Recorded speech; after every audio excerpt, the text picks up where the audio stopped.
नमस्कार दोस्तों, मेरा नाम है अतुल वर्मा और आज हम बात करेंगे वो कौन सी 5 मुख्य बातें जो प्रॉपर्टी खरीदते समय हमें ध्यान रखना चाहिए ताकि हमारे साथ कोई भी या किसी भी प्रकार का कोई भी फ्रॉड या धोखा ना हो।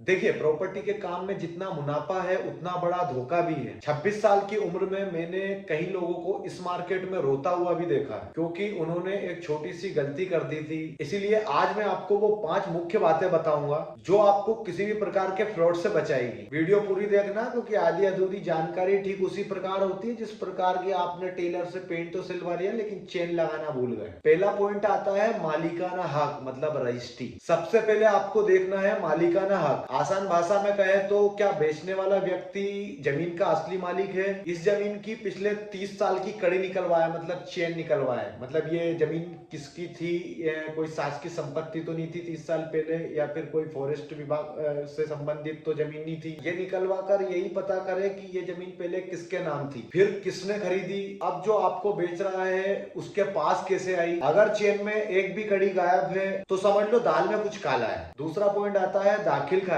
मतलब म्यूटेशन। मेरे पास बहुत लोग आते हैं और कहते हैं भैया रजिस्ट्री तो हो गई। तो भैया रजिस्ट्री एक सबूत है कि आपने पैसा दिया है, लेकिन जब तक दाखिल खारिज नहीं होता मतलब नामांतरण नहीं होता, सरकारी रिकॉर्ड में आपका नाम नहीं चढ़ता, सरकारी कागज में आपका नाम नहीं है, तब तक आप उस जमीन के असली मालिक नहीं माने जाएंगे। ये जरूर चेक करें कि बेचने वाले का नाम सरकारी रिकॉर्ड में शामिल है, सरकारी रिकॉर्ड में चढ़ा हुआ है या नहीं है। तीसरा पॉइंट आता है भार मुक्त प्रमाण पत्र। भार मुक्त प्रमाण पत्र ये कागज आपको बताता है कि इस जमीन पर कोई बैंक लोन तो नहीं चल रहा, फिर ये जमीन कोई कोर्ट केस में तो नहीं फंसी है। तहसील जाकर 15-20 साल की ईसी जरूर निकलवाएं। अगर जमीन पर कोई कर्जा होगा तो इस कागज में सामने आ जाएगा। चौथा पॉइंट है जो आपको ध्यान रखना है, जमीन का नक्शा प्लस मौके की नाप। कागज अपनी जगह है लेकिन जमीन अपनी जगह। सरकारी नक्शे में जमीन का जो नंबर है क्या वो उसी जगह पर है जहां आपको दिखाया जा रहा है? कई बार दिखाया कुछ और जाता है और रजिस्ट्री कहीं और की करा दी जाती है। सरकारी पटवारी को बुलाकर मौके की नाप जरूर करवाएं और देखें कि चारों तरफ की बाउंड्री सही है या नहीं।